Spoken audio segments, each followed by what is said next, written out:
You are listening to the Mountainside podcast, and joining us for another episode is ultra marathon runner and high endurance athlete Mercedes Siegel Gaither is back in studio. She's fresh out of Hawaii after just running a 100-mile race and is an absolute savage in the most sweetest of ways. I truly love being around this young woman. Her personality, drive, and overall happiness is truly infectious. This was an amazing episode, and I hope that you enjoy our conversation. All right, should we dive into it? You good? Welcome back stateside. Thank you. Well, I was on a state. I was just a far away state. Right, yeah. It is crazy, though. You go so far, it feels like you're in a Like foreign just country. off the plane. Yeah. Yeah. I got off the plane at 10:30. No big deal. Yeah. Cruise in here. Let's Yeah. go on the mountainside. This is awesome. I was wondering if you were going to show up. I was like, man, that is a lot. For our listeners that maybe don't know Mercedes, you just ran is it the Hurt 100? It hurt 100. And that's the buckle? It hurt so good. I did it for this buckle. That's awesome. Hold it up to the cam. Yeah. Yeah. Now I need a belt. You need a belt? You want my belt? You think it'll fit? Probably not. We probably have to cut about like 25 inches off of that bad boy. That's awesome. How many of those do you have now? I have 4. Wow. But they're not all hundreds. I have one from Leadville, and then I have one That's from cool. Trans Rockies, which was a 6-day stage race. And then the reason I got sponsored by Merrill, they gave us a buckle through our Get FKT challenge. So I have a buckle that says Get FKT, What does FKT stand for? fastest known time. Okay. So we did a fastest known time attempt up a mountain, and then the winners got sponsored. Yeah, those things mean a lot. Like, I Yeah. think it's not something you can just go out and buy, right? This is probably my most meaningful one, I think, because Yeah. that was brutal. Yeah, that is hardcore. And thank you for coming in here, stopping in Yeah. here on your way home. You were in with us last year, I think, or was it right before last year? I think it I was. feel like it was maybe was it January? It was early It because might it was have been. before I went to La Palma, which was in February. All I remember is you were going to do the Canadian death race. And then we I spoke about didn't. that. Yeah. But I might this year. I don't know. Okay. Well, you've had a lot happen, right? Like what I was getting at was since the last time you've been in, Oh yeah. you've just been full on. The last time you were in, I think you were talking about quitting your job. Is that still? Yeah, and then I did shortly after. You did? Yeah. Let's go. I quit in April, and I just kind of went all in on being an athlete because there was no way I could do the skyrunning series and go abroad 5-6 times and maintain working as a supervisor. So it was an adventure, and it worked out. I'm super grateful that I tried it. I'm going to start a new job February 3rd, and I'm kind of terrified. They're going to work with me and let me do hourly work and take unpaid PTO so I can still race. So That's awesome. yeah. So what was the biggest thing? Because I think that's one thing that I think I've always aspired to do that. And I'm very fortunate with the position that I'm in now because I can pick and choose what I want to do, but what I do for my main income, I want to leave altogether. Yeah. But I can't cut those ties, even though I invest so much time in this. You can. I can. It might not be the best idea. But this podcast wouldn't be where it's at Yeah. if it wasn't for that sort of income. So it's I don't know. I've always kind of made a commitment. I heard this in a book one time. It was if you really have a passion and a love for something, don't do it for the money, but almost make a commitment to it, a vow of hey, I never expect you to support me. I will always support you. And I've taken that approach at this podcast the whole way. If I was doing it for the money, I would have hung it up a long time ago. I don't do it. I do it because of the human connection. And I get to sit down with Mercedes after she just ran 100 miles through a tropical jungle. And it's those sort of experiences and living through other people's experience have changed my perspective and all this. So that's what I get out of it, really. It's great that I have a platform that I get to do it at.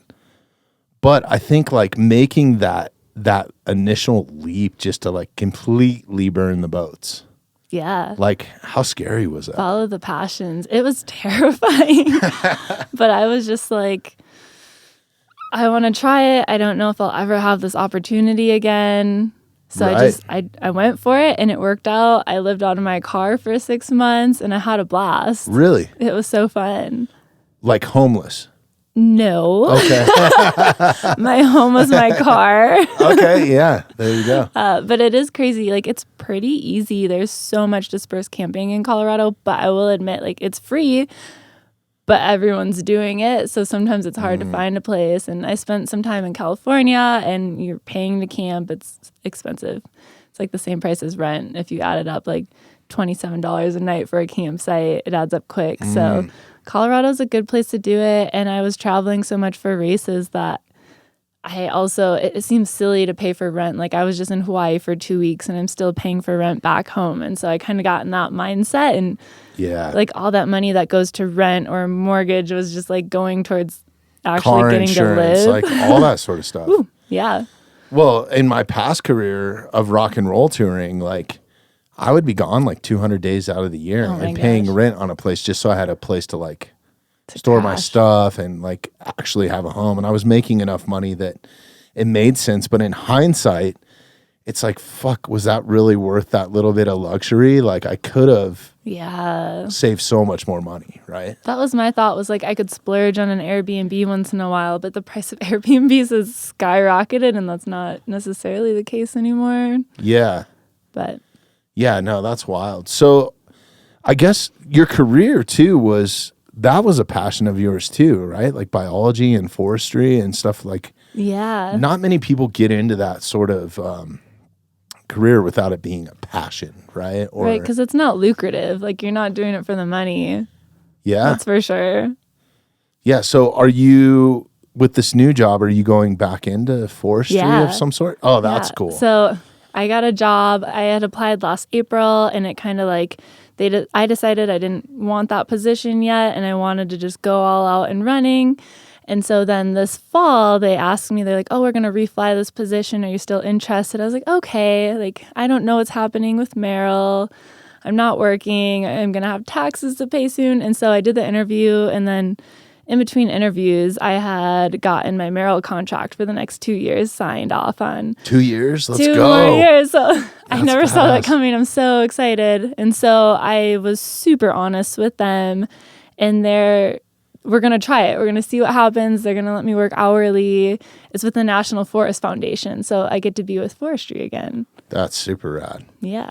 Since you signed the contract and quit your job, we'll come back to all that forestry. I want to dive a little bit into biology with you because I think that's something like ultra running has always been the focus every time that I've had you in here because I'm intrigued by it. It's something that I will never do or aspire to do, but I think it's like one of the most brutal things you could probably put your body through.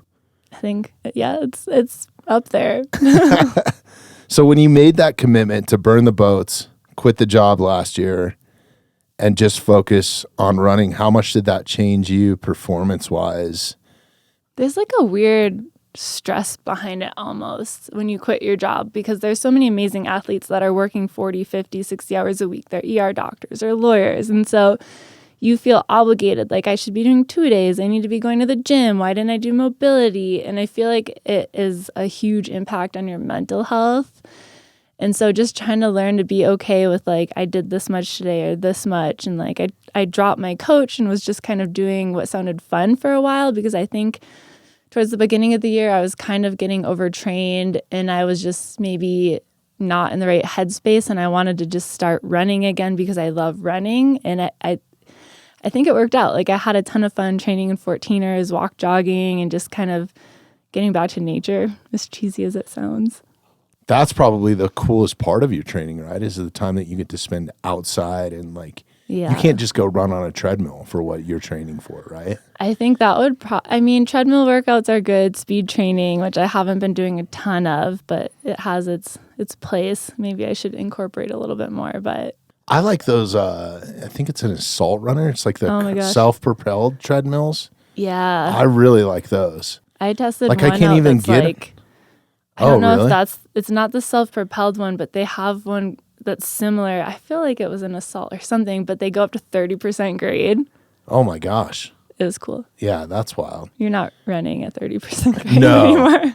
No, that's just calf burn city, right? Yeah. Yeah, the assault ones are cool because they're like curved. Yeah. They're meant mean. for like sprinting, and it takes a while to get used to. Like, Yeah. I don't know. I really like them. Now I won't even get on a regular treadmill. Like, forget Really? about it. Like, unless it's one of those. Like, it's so much just easier on your knees. And so I guess once you made that commitment, like, you had coaches and stuff in place, and then you decided to dial it back just because you were getting like burnout? Or? Well, I wasn't doing the training I wanted to do, and they were probably, doing what they thought was best, which maybe is better, but I wanted more volume, more time on feet. I was doing like 40 miles a week, and I had a certain amount of intensity, but I wanted more because I had quit my job. I wanted to be out more, and so I kind of went rogue and just started spending more time outside and on my feet and biking, and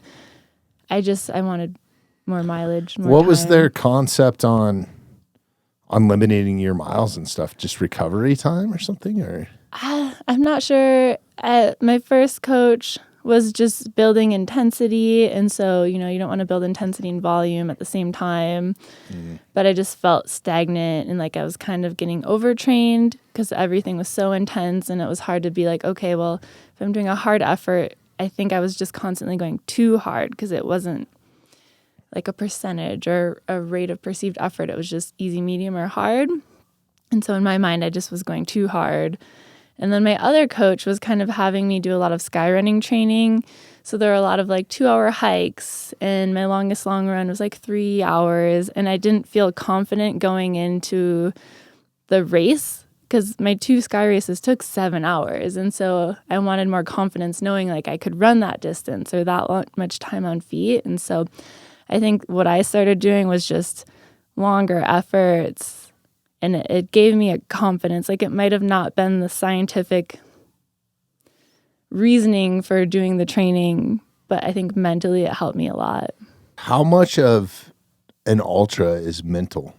Because So I think, much. yeah, I would think so, right? Because at a Yeah. certain point, like I would be getting in my own head. I know I do, even when I'm in the backcountry, like, I do a lot of weighted rucks type stuff for elk hunting, and I kind of like ramp it up to where I'm doing like trying to do at least 20 to 30 miles a week, broken up into 5 or 7 mile, whatever I kind of have time for, 3 mile chunks at a time or whatever, 2 a days or whatever, but trying to average that, anywhere 5 to 7 miles a day, which is a lot. But even then, like mentally, I start getting in my head. If I know like, hey, I'm doing 7 miles, I'm good for like 6 miles. And then that last mile, I'm like, oh, I'm a bitch. I'm like, my knees hurt or this hurts or that hurts or whatever. So I could only imagine, does it come in at like mile 80 or is it sometimes at like mile 10 or is it like?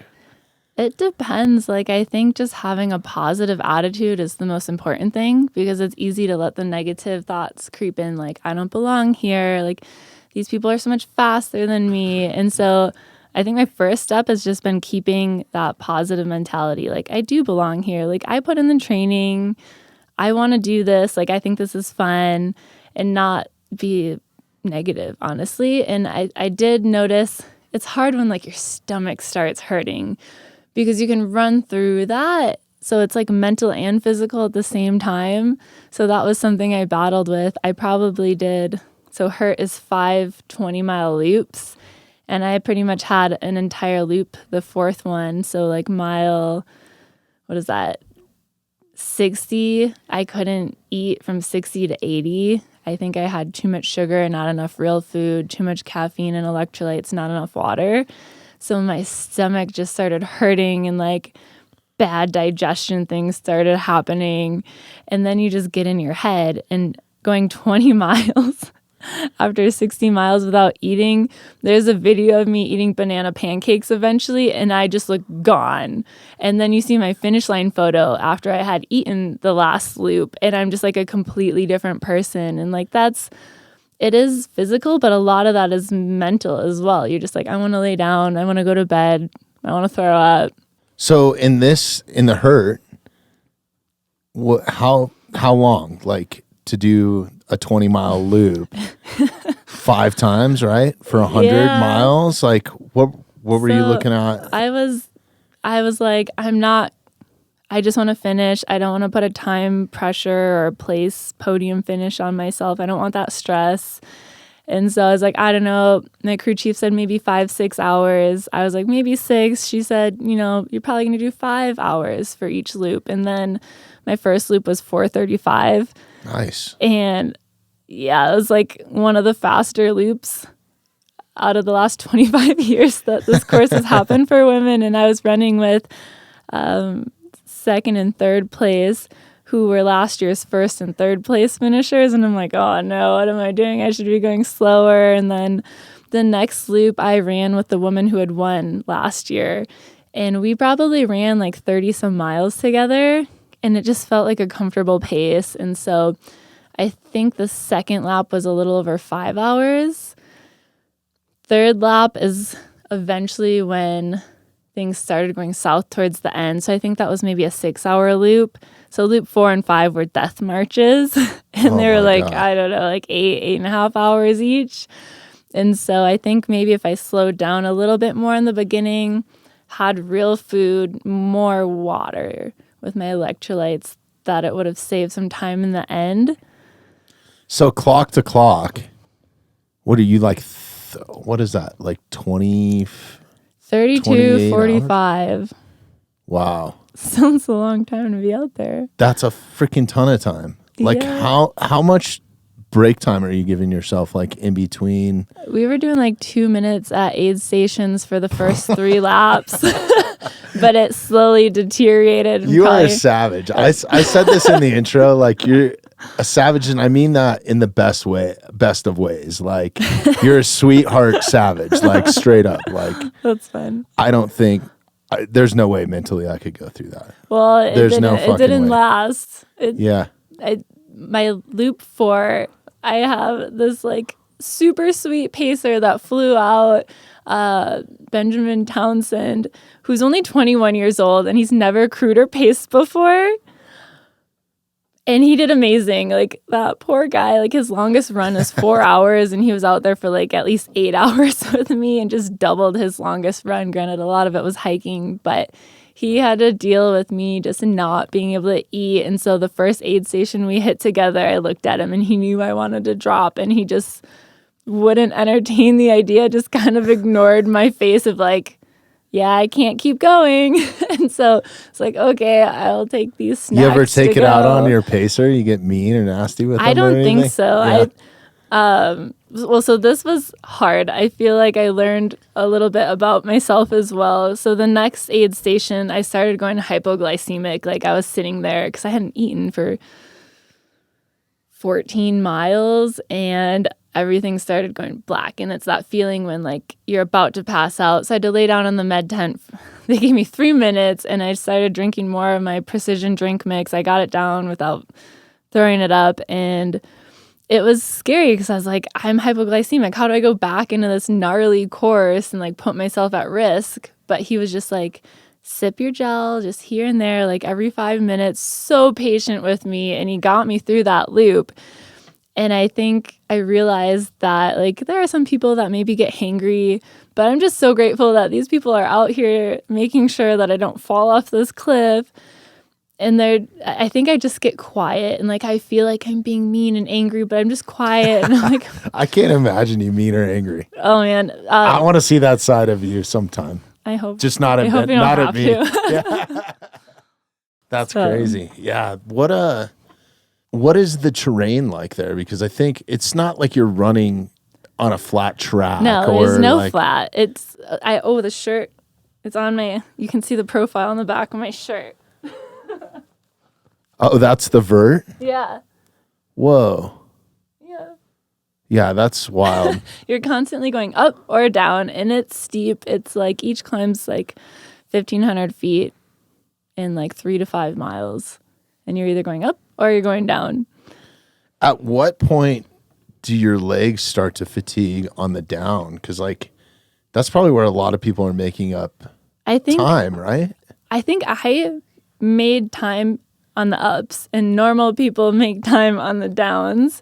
Right. And so my knees just started hurting on the downhills, and I was taking them super easy, but I could pull away on the uphills at least. So the uphill felt totally fine. It's when I would try to just keep going faster. And then the downhills, I was going slow because it's not only steep, the trail's super technical. Like, you guys should pull up some footage of the actual course. It's just roots. That's what I saw when it, like on your Instagram posts. Yeah. Where should we go for the footage? Oh gosh, I don't even know. Did I go to Reels? A thumbnail up on top. The Hurt 100. My friend Shelby. Oh, okay. Yeah, go to that. Took some amazing on the that first little to the left, and then this guy. That one. I think somewhere in there there's some footage, but it's just a lot, and it's all like kind of pretty. Like you have to pick up your feet the whole time, right? Yeah. And so that was my biggest thing is I was terrified of falling. There's a little bit of footage, There's roots. And this is like a pretty mellow part of it. Well, the thing about roots too is like most rocks you can kind of like scrape your feet over, but a root will like naturally catch your foot. Like it's meant to like catch your toes, really. I only fell once. The rocks were pretty slippery, but we were lucky. It was pretty dry and not super muddy. Whereas some years it's just sloppy, but I was kind of hoping for rain and mud. I wanted it to be like the harder, the better. But savage. It was This crazy. Is so cool. Look at how beautiful that is, though. It was so lush and so green. I was so happy. So you went straight from Colorado to here, right? Did you give yourself any time to acclimate, or were you there like a couple days before? Or? I flew out about a week ahead of time. And so I had some time to adjust to the humidity. And the whole course is almost completely shaded. I think it's like 99.9% trail, and it's all under forest canopy. So it didn't feel super hot, but you could feel the humidity. Like you were just sweating and you wouldn't dry. Is there any coastal? Are you running anywhere near the coast during this? Or You're like 3.5 miles from the coast. Okay. So you can see some cool spots. A lot of this is at the start finish, which is you look pretty good there. Station. What lap was that? I think this is going in. This is the third lap. This is like 7.5 miles into the third lap. So things went south after this. So this is. You look in like great spirits there, like though. Like you're in your element. Yeah, things were good until like mile 60. Until mile 60. I can do all gels until mile 60, I learned. And then it gets hard. I was like, well, my walking pace was the same as my hiking pace. Or hiking was the same as my running pace. So I was trying to just get through it. Yeah. But it was a blast. Yeah, there's just roots. There's one part where the roots are so dense that there's like little places like just the size of a foot. You have to step so carefully. It's just really so dense with roots, and it's on a slope. So if you step on the root, they're slick. So you just slide down. It's fun. Yeah, that sounds awesome. I was Look at you there. After I did this, I'm like, I don't feel the need to come back. Like I would come volunteer because the volunteers were amazing. But now I'm like, I get it. I would go back. This part's funny. She recorded over me, but she's like, how are you feeling? And I like whispered, like, I feel like garbage. This is a good shot of the roots. Yeah, they're gnarly. It's a really cool course.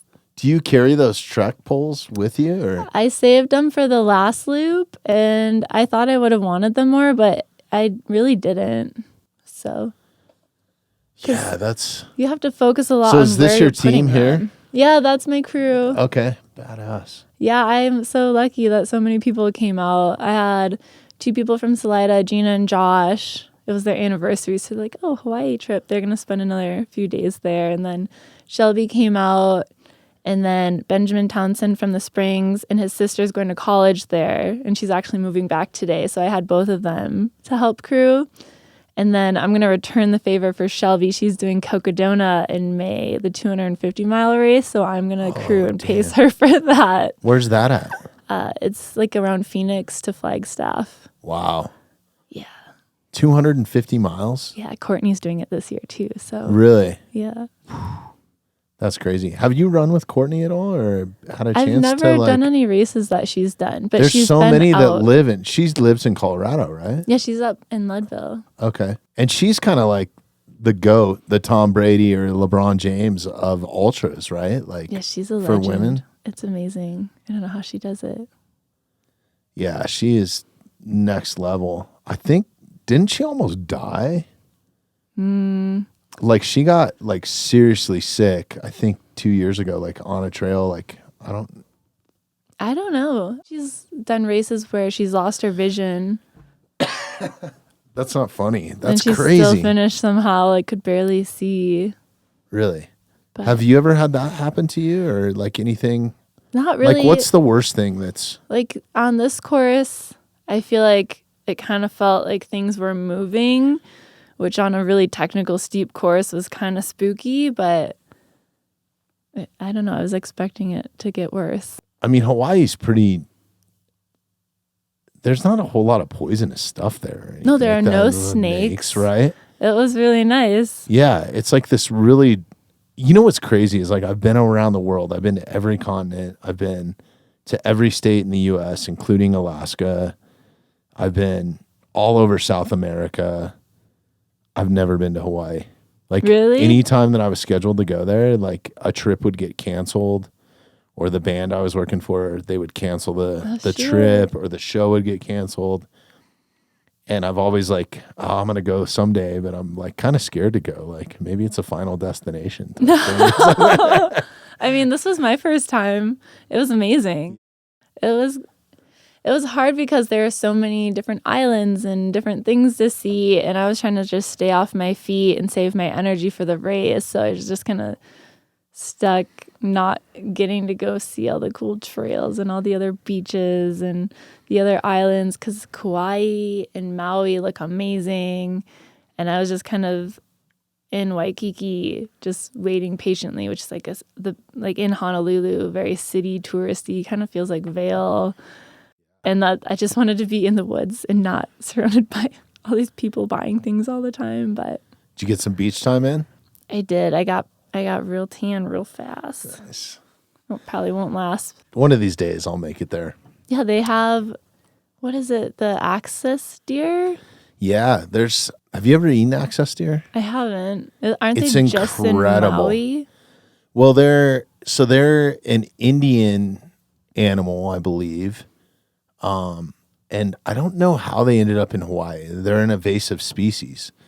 So they're meant to run from like tigers, right? So they're super fast, like super twitch reactions. Like, They have no predators. they have no predators there. So like you can go there, and they want you to go there and hunt them like basically year round, because if you don't, as you know, being a biologist, like those invasive species just kind of start to take over wherever they're at, especially if Eat there's everything. nothing to keep them in check. Right. So the only thing to keep them in check there is hunting. But they taste amazing. Like, one of my favorite meats is bison. Elk is up there, but I would put it up there with bison or elk. Like, it's that good. But that's a bucket list. But I don't know. I don't know if my first experience of Hawaii is going to be a hunting trip. I think Right. it needs to be more of just like a Take your rucksack. hang out and go. Yeah. Go hiking. Maybe I leave the love rucksack. being at home. in the ocean. I would love to go there and do like a stand-up paddle trip or something. It would be super rad. I'm so mad at myself. I have an 18-pound packable paddleboard and I didn't bring it. 18 pound? Yeah.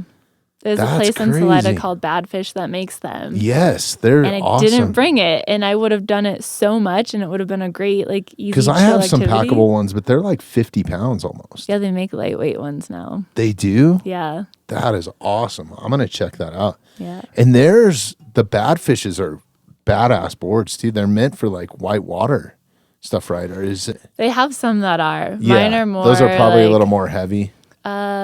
They're just like shaped differently. So the ones that I have are more for still water. So they're more stable. I think they'd be a little too big and harder to navigate on. That's awesome. On rapids. How big is your inflatable? It's an inflatable, right? Yeah. Yeah. Okay. I don't know, like 12 feet maybe. Oh yeah, that's awesome. Yeah, they're really And nice. 18 pounds. God, now I got to go spend Yeah. money. Backcountry has sales on them, and that's why I have two. Oh, really? Yeah. Like the website? Mm-hmm. They're actually an affiliate of ours too. They were like 50% off. Really? So my first one was only 27 pounds, and then the 18-pound one went on sale a year later. So like, then me and my friends can go. That's awesome. But I didn't bring it. I didn't bring my snorkel gear. I messed up. So Well, next time. next time. No, I love stand-up paddles, like one of my favorite things to do. I got really into stand-up paddle surfing when I lived in LA and outside of Lake Huntington or Hermosa Beach, but I would go all over the coast and we would get out and while the gray whales were migrating and stuff, cool. like paddle up next to them. And it's just so badass. So That'd be like, sweet. I think that's what I would be doing full time in Hawaii. And I even love it here, like just being on the lakes. And my favorite thing, why I'm so intrigued with that packable board, is sometimes I pack my like 50-pounder into high alpine lakes to fly fish, and it's fucking awesome. Imagine 18 pounds. It'll be like nothing. Yeah, let's go. If you're not checking out the Mountainside podcast on YouTube, you absolutely should be. If you like the content that we create here and you want to help support the podcast, please take a moment, subscribe to us on YouTube, and hit that notification bell. Oh, that's super cool. Yeah, I'm going to have to check that out. Because you were in Pagosa Springs, right? Prior to? Durango. You're in Salida now? I was in Pagosa, then I was in Salida, then I was in Durango, then I was in Buena Vista, but Buena Vista and Salida are like the same thing. Yeah, pretty close, right? Yeah. What has that done to you training-wise? Is the training better where you live now, or is it? I feel like everyone loves Durango, but I didn't feel that same love there. I don't know. When I was there, I swear it was like a really wet early winter. And this year I saw people posting the trails were dry for months longer, but Salida just has like the trails that I really like training on. They're dry. If it snows, it generally melts pretty quick. I haven't done much, but if you want to go uphill skin, Monarch's right like 30 minutes from Salida. And then Leadville's 45 minutes away if you want to do some Nordic skiing. So That's awesome. I didn't realize Leadville was that close. Well, I'm in Buena Vista, so it's like an hour to Monarch, which is kind of a bummer, 45 minutes to Leadville. Okay, so in the summer, though, that can help with some of your training, right? Especially if you're running Leadville. Yes, but I'm not running Leadville. I don't know that I have the urge to do that one again ever. Which you placed pretty high in the Silver Rush. Yeah, I got my Silver coin. Rush. I got that's second. Awesome. But then Leadville was a disaster. Yeah, that's wild. And that's like an invite-only type race, isn't it? They have a lottery, so people get in by that. And then if you do their series, I know for sure the 50-miler and maybe the marathon, if you place top 3 or like top of your age group, you win a coin in too. And then they'll give away random coins. New contract with Merle this year.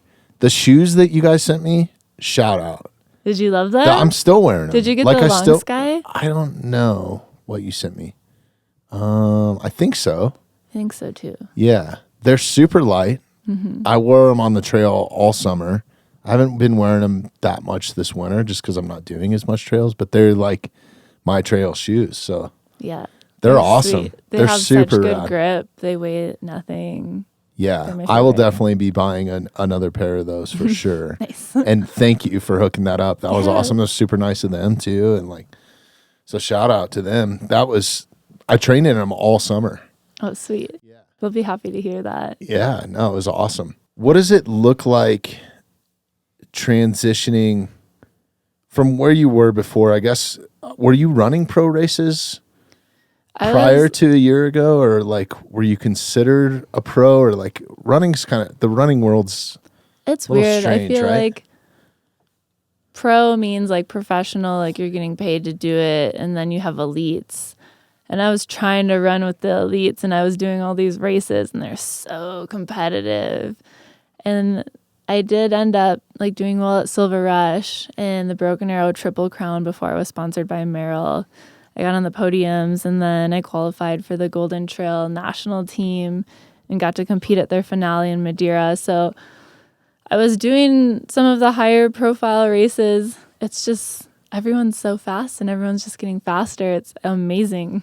So you got to have a good day because a lot of other people are having great days and they're just nailing their training and their nutrition. And we're learning so much more about nutrition that people aren't really dropping out because their nutrition's going south anymore. They're so dialed. What are you doing on that? How do you keep track of all that sort of stuff? Like, are you right down to like every macro? And I tried really hard for this race. So this year I am an ambassador for Precision. I don't know if you've tried it. No. I love it. And so I reached out to them, and I'm super lucky to be working with them. But I tried to kind of do it as long as I could for hurt. I try to do like 60 to 90 grams of carbs an hour, which is a big thing people are trying now. And it worked until mile 60. I think my body just needed more water with the caffeine and the electrolytes and the sugar and maybe some real food. So I started like eating more potatoes and pancakes. But yeah, it's amazing. It's so dialed. Yeah, there they are. And their gels don't have sodium in them so that you can choose your electrolytes based on how much you actually sweat out. Okay, cool. So this is performance-based supplements for endurance, like ultra runners. They sponsor a lot of Ironman athletes and ultra runners, cyclists. And it's cool how you can kind of do like exactly what you need. Like the 90-gram carb gels are resealable, and I love them because it's 360 calories. So you're set. You just eat one of those an hour and you're good to go. And just make sure you have your electrolytes in there. So they're making it really simple to cater your exact needs to your races. And I had a call with one of their sports scientists, Emily, which is amazing. Like they just set up a call and she helps me figure out like what numbers I should hit per hour for my specific race. And I have a follow-up call with her tomorrow. So they're going to check in and see what works, what didn't work, like what we can critique for the next race. So wow, it's really cool what they're doing. So like broken down scientifically, like I guess in the times where you're maybe not in a race, are you tracking macros and all that sort of stuff? Yeah. Then in your training and everything, because it is a profession now, like. Yeah, I think it's really important for everyone to do. And I think sometimes people get away from it because they don't want to spend the money. But even if you're making your own like rice cakes or something like applesauce, it's really important so that your digestive tract is used to being able to process it while you're running. You don't shock the system during a race and then end up throwing up or something. So every time I go out for a run, if it's only an hour, I try to you're actually training your digestive system on run, so you're eating the same, really. And you can make sure. So I'll try to do like a 90-gram carb gel for an hour and get my electrolytes in and kind of simulate what I'm going to do for the race to make sure it works. Never really thought about it that way. Yeah.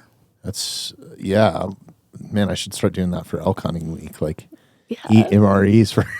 No. And it helps. I hate that sort of stuff. It helps you recover faster too, because you're getting that carbs. Like your body can help recover as it's still working. Yeah. No, that makes a lot of sense. I guess I've never, like once I get into elk hunting mode, it's like the first few days are fucking brutal. I wonder if that. You're not eating enough. No, probably not, because honestly, when I go out there, I'm going like as minimal as possible. Like I'll take a couple like Mountain House meals if I know that I'm going for like multiple days. But other than that, it's just like some dried meats and then hopefully see some grouse along the way, or you need some carbs. Yeah. I don't know. I don't really my body does not do well with carbs. Like maybe it's because I don't have the output that I should have. Maybe I'm spending too much time in the podcast studio, but it's I don't know. Like I've been pretty much solely on an all animal diet for quite a while. And then just even I got injured at jiu-jitsu maybe 8 months ago or something like that. And have been having a really hard time recovering. I'm going to be 45 this year. So like maybe that's part of it. But like I'm starting to look into like some alternative stuff so I can stay away from surgery is my goal. So I'm going to like physical therapy and all this sort of stuff. But even then I just started slipping back on the diet to where I'm like introducing some carbs again, and my weight gain has been interesting. I don't know. I think it's genetic or something. Yeah, I think everybody's different. Because I know people that like survive on carbs and are athletes, or you know, like I do notice like if I have like some simple carbs with like if you're just eating a piece of fruit, right? Like there's complex carbohydrates. Yeah, it's like and then fructose. Yeah. I notice like that does give me a little bit more energy, like when I'm going into a workout or into a run, if I have like a handful of fruit or a banana or something like that. Or that's kind of just like fructose sugars. Interesting. But yeah, no, it's been interesting. Like I did a like radical 100 days where it was nothing but meat, and I did really well on that. And I think I need to do that again to like get back down to your body's in ketosis probably. So you're I just think burning so. fat. Yep. I've been trying to force myself to eat more even when I I'm feel not like you're one of hungry. those people like that could use more I think calories, so. right? Because before hurt, when I was upping my mileage, I was like, oh, I'm so tired all the time. And I just started forcing myself. I would do like 2 protein shakes a day, no matter how far I was running, and just made myself eat way more. And I felt way better. I felt strong. I didn't feel like I was having injury issues. And so I do think that women in particular don't eat enough. We don't get enough protein. Like we need so much protein, it's impossible. It's like 0.8 grams per pound of body weight, I think. So I should be having like 200 grams of protein It's crazy. a day, which is impossible. And then your body can only take up like 25 grams at a time. So it's like, okay, throughout the day, you need to have like 5 small meals of protein. It's like, it's expensive. Oh, really? Your body can only absorb 25 at a time? Something is like that across the board, or is that based on body weight? Or? I feel like all the studies are in men, so it's probably specific to men. But I do know that there's a study that women need, like fasting and women athletes, no, like they should not be doing that. Like right after your workout, within 30 minutes, make sure you're getting in the protein. That's not the case for men. Like they can wait up to 3 hours, I think it is. Really? And so it's really interesting. I think we need more studies on it, and I just think I do notice this with the biggest thing with carbohydrates. Why I'm not anti-carb or anything. Like, I mean, like I said, I think everybody's different, but for me personally, inflammation really, is sugar. huge. Like I get all kinds of just weird like joint pain and stuff, and like if I stick to just that, I guess it's a carnivore diet, maybe a little bit more like paleo, like because I'll have avocado occasionally or mushrooms, or like I love onions, especially if they're cooked, like that sort of stuff. But for the most part, it's mostly meat. And like if I'm strictly on meat, like zero inflammation. Like it's strange. My massage therapist is the same way. He Really? can't do a lot of sugars, or he has joint issues and inflammation. Yeah. So he's primarily meat. I need to be better about it. It's hard. Like dieting is probably one of the hardest things because you need to have food. Like it's you need just to figure out like what works the best. And then when you start getting into like a busy schedule or something like that, if you're not meal prepping or something, like forget just going to like the grocery store and trying to find something quick on the go that's like decent for you. Like you're not. That was the hardest part about living out of my car, to the point where I bought a massive Goal Zero fridge, battery, and solar panels so that I could have so much food on me because I wasn't eating enough. But then my battery broke. I fell out of my car. I need to get that fixed. What does the future look like for you going in? Now you have this 2-year contract. You're going to go back to work a little bit. Are you still trying to navigate some of that, or like what? Yeah, I'm scared. Do you have a bunch of races planned, or like? I was going to wait and see how hurt went, because I could either do the skyrunning series or focus on longer mountainous ultras. And it's hard because being able to do the skyrunning series because Merrill sponsors it is really hard. None of the races are in the U.S. and because they're the sponsor, it's That's easier why you had for to me quit your travel. job last time, right? Like, there was no way I could pull off that much travel working. yeah. And so You went all over the world since the last time you were sitting in here. Like, it's crazy. You've been to Spain, twice. Spain twice, Mexico, Peru, and Canada. And it got to the point where I'd wake up and I'd be like, don't put the water in your mouth. You're going to get sick. I'm like, wait, no, I'm in Colorado. It's fine. I can drink the water here. And I would like be like, hola, buenos dias. And I'm like, wait, nope, I'm in Colorado. Like, where am I right now? So, and it's also funny traveling to these Spanish speaking countries. I'm like, oh, I live in Salida, Buena Vista. And it's like, we don't say it's Salida. And right. It's like, yeah, the pronunciation in Colorado is all fucked. It's silly. It's pretty bad. But It's pretty bad. We name shit our own way, and then like, if you actually read it on paper, it's not how it sounds. right? I feel silly. Like I try to say it correctly when I tell other people, like, "Oh, I live in Salida," but that's not how Salidans say it. So, No, you'll get roasted, right? Like, yeah, this gringo. you're not a local. Yeah. Out of all those places, did you get some time to experience like Not enough. any of the culture or anything, or you're just there That's to the hard race? part because you're on a budget, and so you can't stay there that long. And Right. most of the time, you know, you're just trying to make sure that you don't get sick before, so you don't want to be there too long.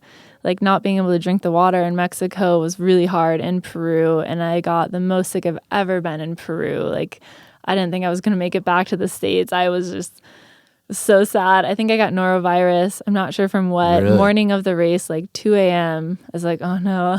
I tried to race. I like had my race kit, my race bib on all day, just throwing up. And then they're like, well, because you need to do 4 races. Like, can you hike it? I'm like, no, I couldn't even make it downstairs without throwing up from the hotel. And so I got some medicine eventually. And the next day I was okay. But then the next day it kicked up again. And I had like a 6 to 8 hour overnight bus on these gnarly roads.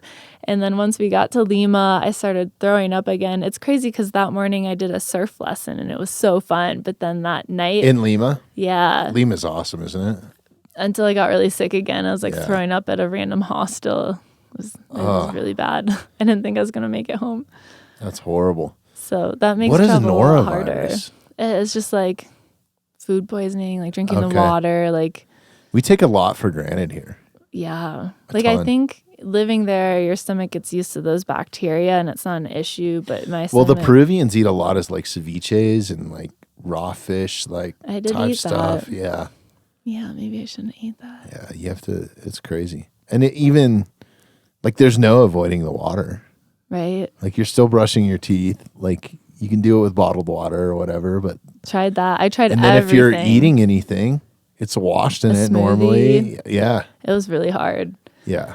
So it makes me nervous to do that again because it's just like you spend all this money trying to get here and like all this training and then it just goes out the window. Well, there's a lot of people, like, that's being a naive American when I first started traveling.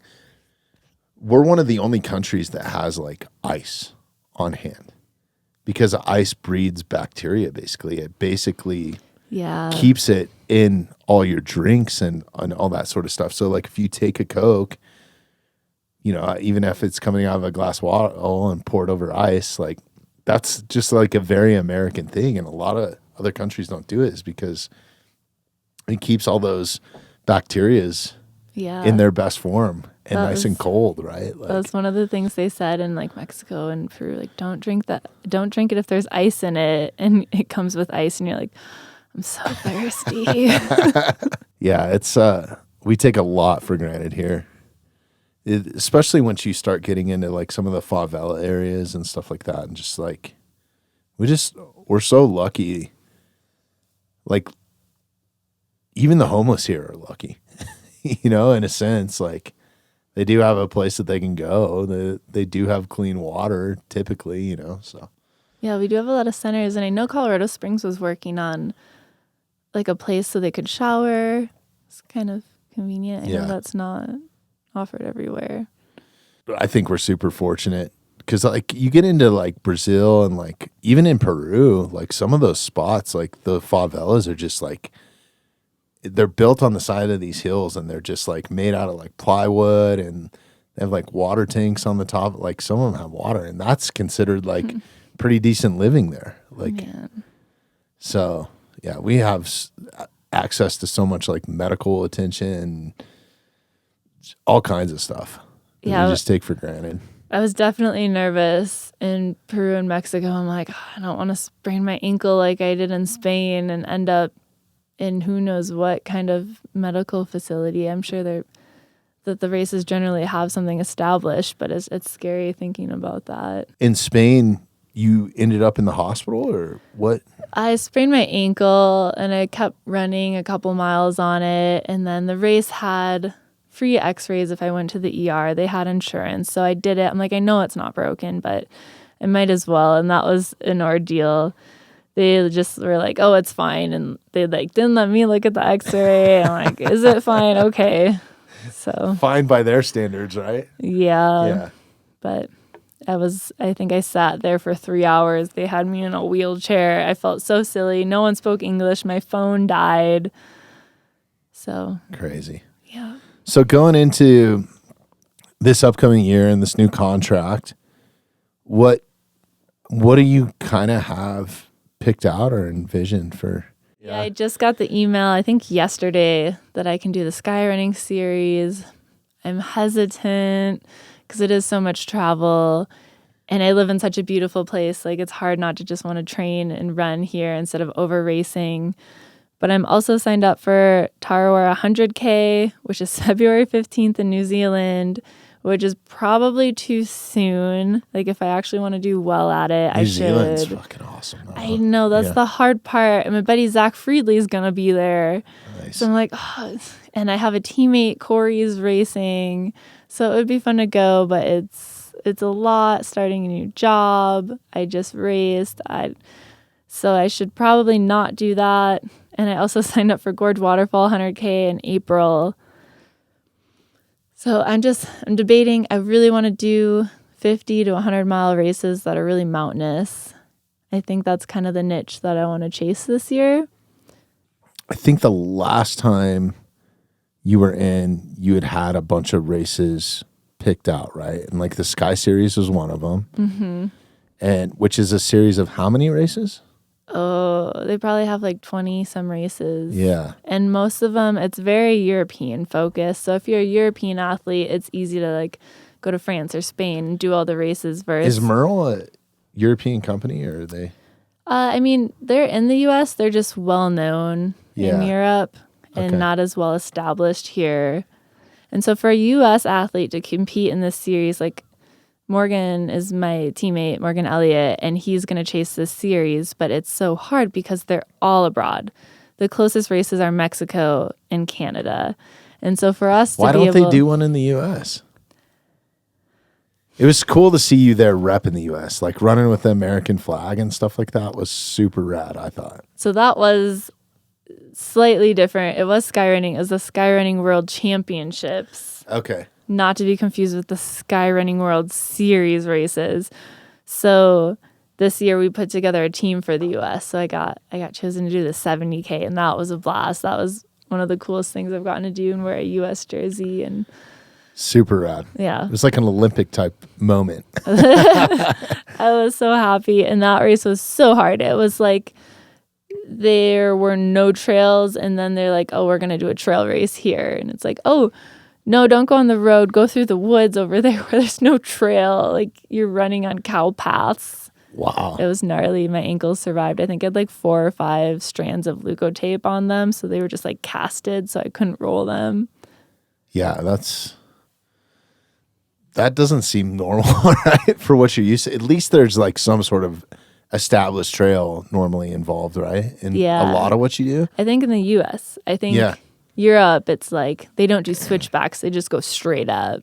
Really? Yeah, it's gnarly. Like Europeans are really good at technical racing. Okay. How much did you get to do like in the Alps in that sort of like region? Nothing. Really? I didn't really get to venture that way yet. In the Sky Series, Is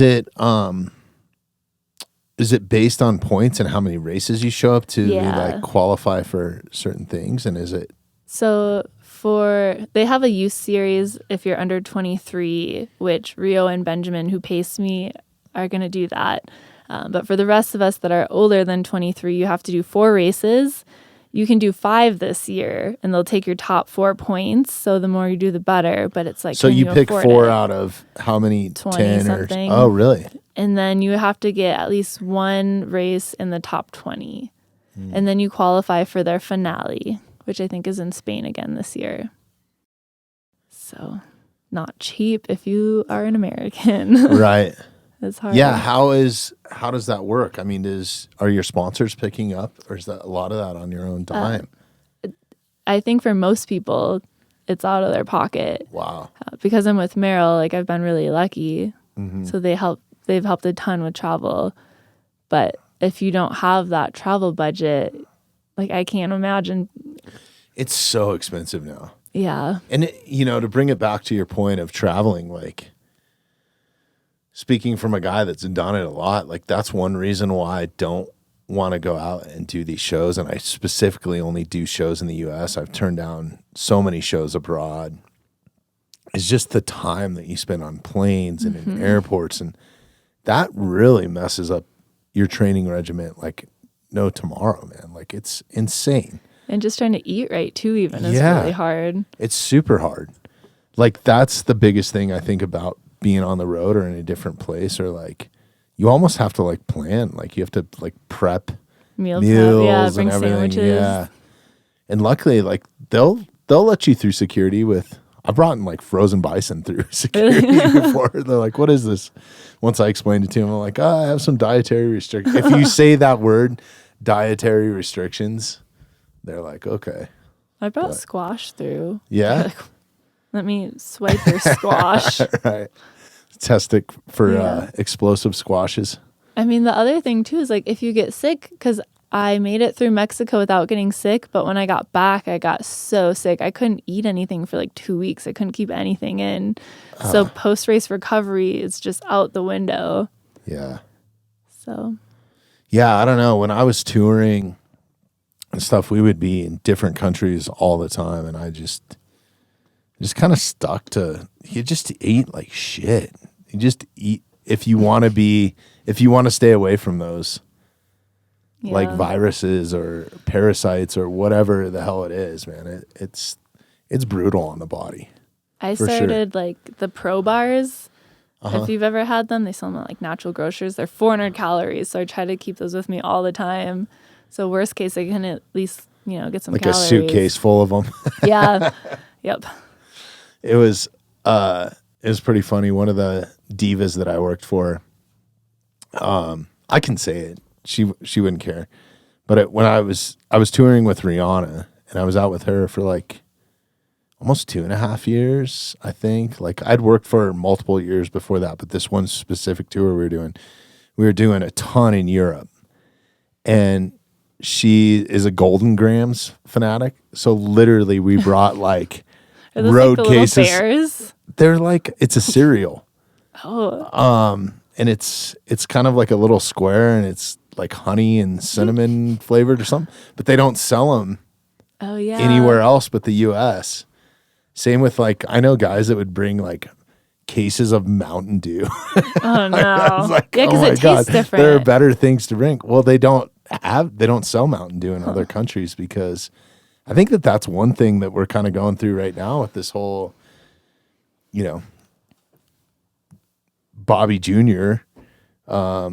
Being put in place, and like this health thing is like the cereals that they sell in Canada are different than what they sell here. There's more chemicals. I just learned about this. Colors, like and red dyes. dye. Yeah, it's and not I think allowed in Canada. I think that's why Mountain Dew is only sold in the U.S. Look that up. See if what countries Mountain Dew is allowed to be sold in. And I think it's because of all the bullshit that it's in it, like Yellow 5 and just all the crazy dyes that they put in it. I can't remember the last time I had a Mountain Dew. I had some Coca-Cola during HURT, and I was like, oh my God, this is amazing.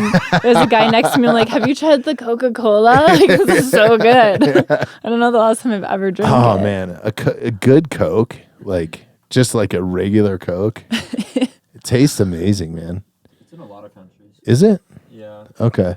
But I feel like they have different ingredients. Like I know Snickers sure that they do. ingredients are different in different countries. Yeah, look that up. See if the ingredients are the same. Yeah, it's wild. I mean, I think a lot of that has been brought to light in this recent, election with everything.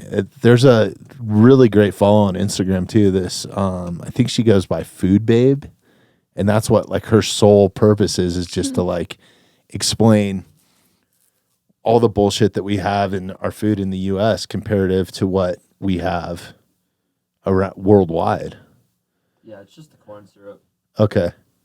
Yeah, that's the other thing is we used to like if you go to Mexico and have a Coke, it's made from cane sugar and it comes in the bottle. It's freaking amazing. Like some of the food trucks you can get it off of in LA, in San Diego, but I was just there Sure this that- morning. yeah. So it's through LA. We've replaced everything with these fucking corn syrup and like just I don't know. I don't know if it's to feed the masses or if it was to make a better profit or like Yeah. There's gotta maybe be a combo of those things. I think so. It's all big business at that point, right? So I was running with Andrea, who had won the race last year, and we shared like 30 some miles together. And she was I was like telling her how much it costs to get an x-ray here because it's all free there. And she's like telling me like all these things that are banned in Canada that you can eat here and like how toxic they are there. Like you can't have anything with a GMO in it in Canada. Really? Yeah, I was just mind blown listening to her. I'm like, you can just go for free and get an x-ray. I'm like, you have to go see this doctor who will refer you to this doctor. And then once you get the x-ray, you pay all this money. And then you have to find someone to actually read it and tell you what's wrong with you. And she's like, mind blown. And she can just walk in and Yeah. Really? That's crazy. The food thing is super strange too. It's like I just don't unless you're like literally trying to avoid stuff with preservatives. I mean, everything has preservatives in it, including this energy drink that I just drank. It's like it's so hard to stay away from. And seed oils, I think, are really bad. That makes sense. Like, I don't really eat them, but then you start looking, it's like in mayonnaise and like all these other things. And I think it's supposed to be really bad. It's like people who cook with, is it canola oil or any of the seed oils? They turn into a carcinogen as soon as you heat them. Really? And think of how many people use them. Yeah. I don't know. I think a lot that could be better. It's like, how do you avoid that if you're just trying to live a normal Yeah. life? All my money goes to groceries. It's expensive as shit to eat healthy. It is. I Like, don't really eat out expensive. very much. Like, I think I ate 1, maybe 2 meals out for the week and a half I was in Honolulu, Wow. which is hard. Yeah. What is kind of your base diet or your core diet to keep you fueled for as much endurance as you're doing?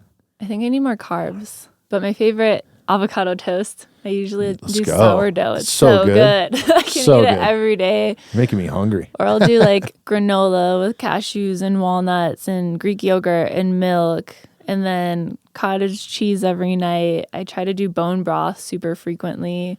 I try to do a steak like once or twice a week, or salmon. So I do a ton of protein. I drink vitamin D milk, half and half in my coffee. I realize like it's very protein focused. I'll use like Thorn or Scratch Recovery for protein once or twice a day. And I feel like I need to get more creative, but I just like stick to what works. Which can be kind of boring. Yeah. It's like, especially once you get in that routine, you're like, oh God, This gotta eat last week steak again? This last week was great. I'm like, whatever sounds good, I'm going to eat it because I needed to make sure I had like my glycogen and my carbohydrates up before the race because I got really sick before the race, like maybe a month before. I heard this type of mono was going around, and I don't know if that's what I got, but I couldn't eat for like 10 days. I just kept gagging. I never threw up. I just couldn't eat, and I think I lost like 15 pounds. And that's not good for you. no. That would be good for me, but not for you. So I was just trying to Man. like eat anything that sounded good, and that probably isn't the best before like 4 weeks before a race. Yeah. How do you know? Because as much as you train and like going through something like that, do you have to set limitations on yourself so you're not overtraining or like? Yeah. And I think that's why it's good to have a coach, because you can have someone monitoring you and giving your workouts, so you don't have to put all this thought into it. Because I psyched myself out before it hurt. I'm like, am I not doing enough speed workouts? Am I overdoing it? Am I not doing enough? And I definitely got in my head. And there was a point once I got sick, I was like, I can't do hurt. Like I lost all this weight. Like I tapered so early. And then I got in like a 60-mile week, 3 weeks out, and then tapered again. But it's hard. It's just trying to figure out like what works for you. How do you even go about like finding, are there specific run coaches out there? Oh yeah. Like I have my ultra running, it's a USCA certification. There's a ton of different certifications. So you could coach out somebody there. else. I could. Yeah. I actually coached my first athlete this last year, and she did her first 50K. Nice. I was so happy for her. Yeah. I know a couple just from being in here and on the podcast and stuff. And it's something that's always kind of intrigued me, is that whole world of, I mean, it's just grueling. What's the worst thing that's ever happened to you out there, sort of like being sick? Like, have you ever seen any, or like, what's the worst thing that you've seen? Maybe not specifically to you. Well, I didn't see it, but I heard about it. My friend Shelby is friends with Alyssa Clark, who crushed hurt. She broke a 15-year course record. She beat it by like an hour. And she said she was projectile vomiting, and she was still crushing it. She'd just like puke and rally. And it's so hard because it's like you revert to being a child. You're like, oh, my belly hurts. Like I just want someone to rub my belly. And she just ran through it. Wow. That's amazing. That's insane. Yeah, to be puking and then like, yeah. She did the last loop with like no nutrition. Really? 20 miles. 80 miles in. Like how do you keep track of like hydration and that sort of stuff? Is it just, it's kind of hourly. Like you just, most of the time you use 500 milliliter water bottles, and it's kind of like one an hour. We were shooting for 750, but my bottles aren't that size, so it's harder to do. But you'll notice, and I think that's what got me, was I wasn't hydrating enough. I had too much electrolytes and too much sugar and not enough water. And it was, I think, my own fault. I remember specifically being like, oh no, like that's the wrong bottle. That's 650 milliliters. And I had a waist belt on and it was starting to hurt. So I didn't want to take the bigger bottle, and it's like, oh, I'll be fine. But I should have took that bottle. And so I think that kind of expedited everything. Yeah, I would imagine at that point, because it's not getting any easier, right? Like you kind of have to have all your checks and balances. Like you get a little bit of reprieve when it gets dark out because there's no sun. It's still humid. It's still warm. You still need to hydrate, but maybe less electrolytes.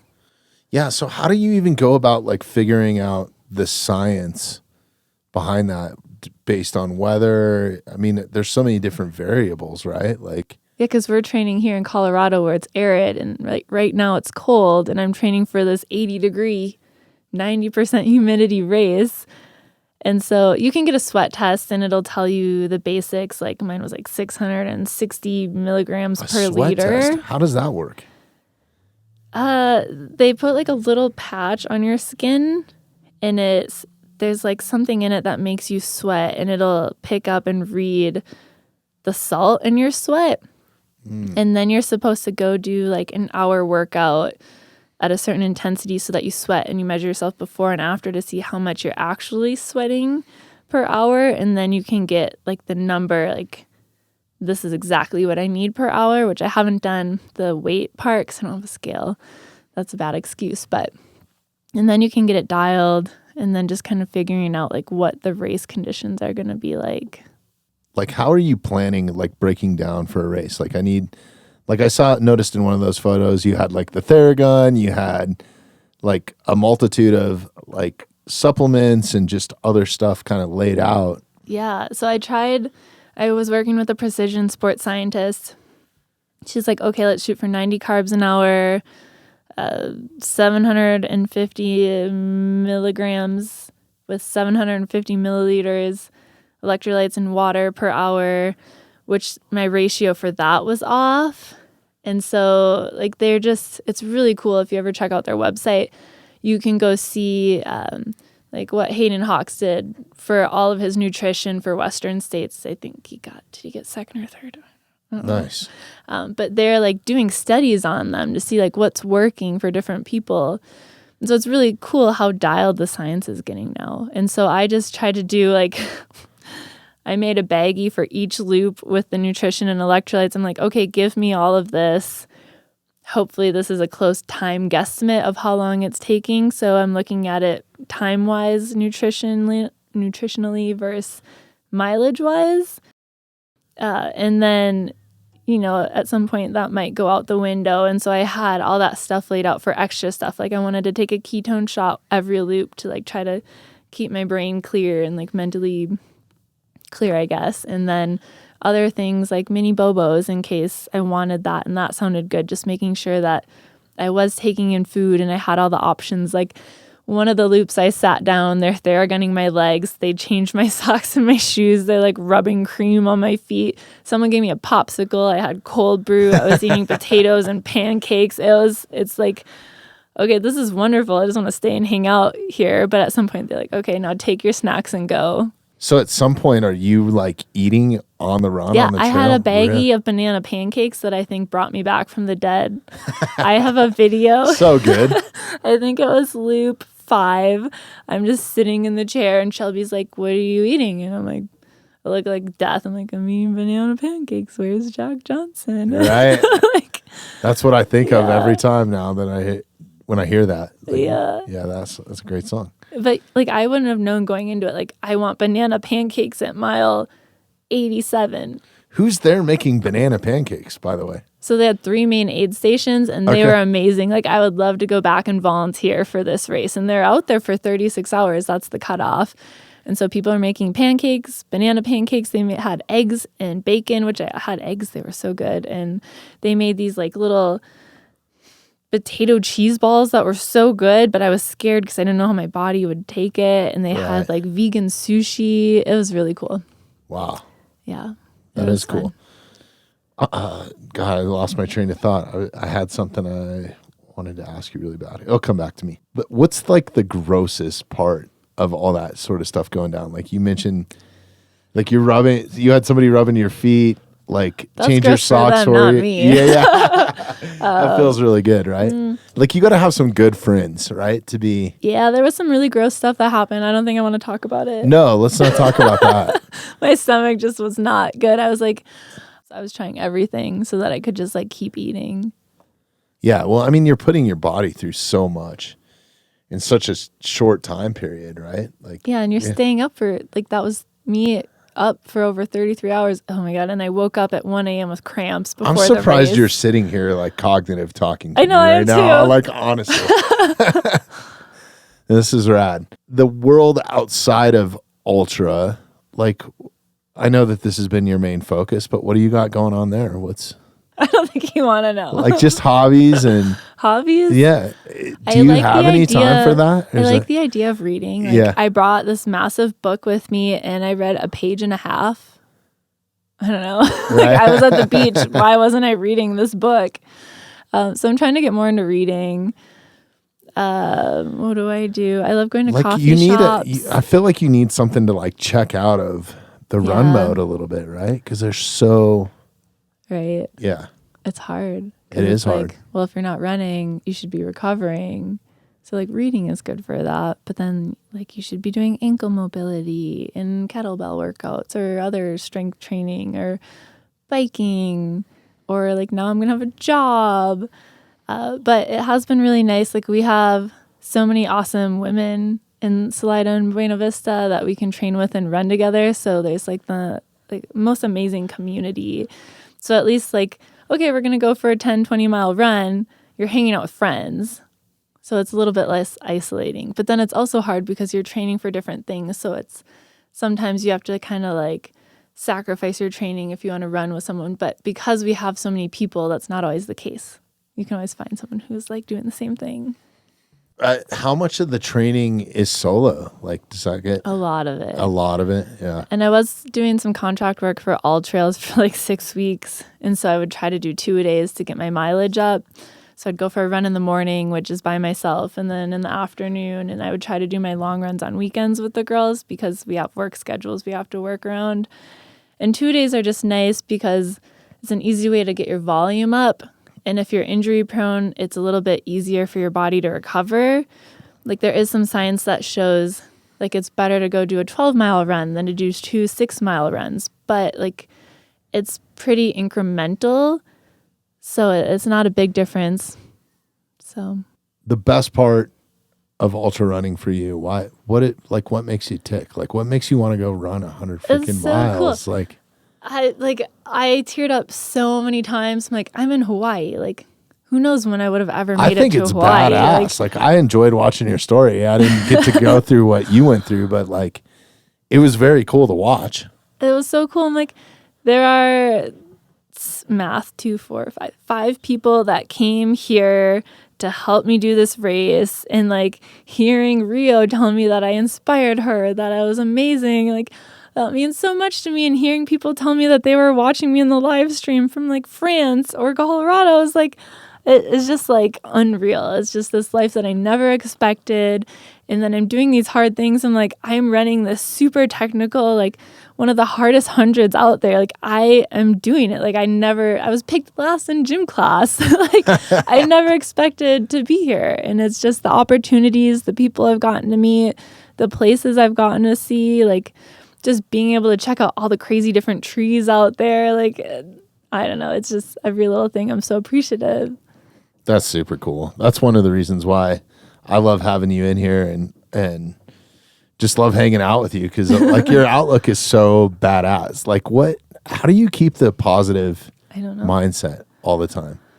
I Like mean, every time I'm around you, if you're faking it, you're doing a very, very good job. But I feel like it's like I definitely have lows. Like I went through a really low point before hurt when I wasn't eating, and like I got really bummed and I was depressed, and like it's hard to come out of that. So it's like, but you have those moments and you have friends that help you get through them, and it makes you appreciate everything else so much more. Like there were so many times where I was like, I can't make it to the starting line. And then when you do, you're just like so grateful. So I feel like I got it from my mom. She's very bubbly and optimistic, and it's just a good way to live, like being able to appreciate the little things. I think it's so easy to get caught up on your day-to-day life things and jobs and emails that don't really matter. And so I'm trying to be more present all of the time. And I fall down the rabbit hole and I'll be like, oh, I just spent an hour on my phone. So I'm trying. I feel like we're all just like constantly learning and figuring out. you have to try to different stay things. positive. Like that's Yeah. the thing. You really have to like work at it, and like you have to catch yourself. What I found is I catch myself being negative, and I'm like, whoa, wait a minute, like shut the fuck up. Like, Yeah. you have to have like that inner voice or like that inner person, I guess, that kind of like to self correction, course correction, whatever you want to call it. Mm-hmm. So shout out to Mom. She did a good job, Yeah. man. Like she crushed it with you. Because like think she every did. time you're in here, you just like your positivity is infectious. No. Like that's one of the reasons why I love being around you.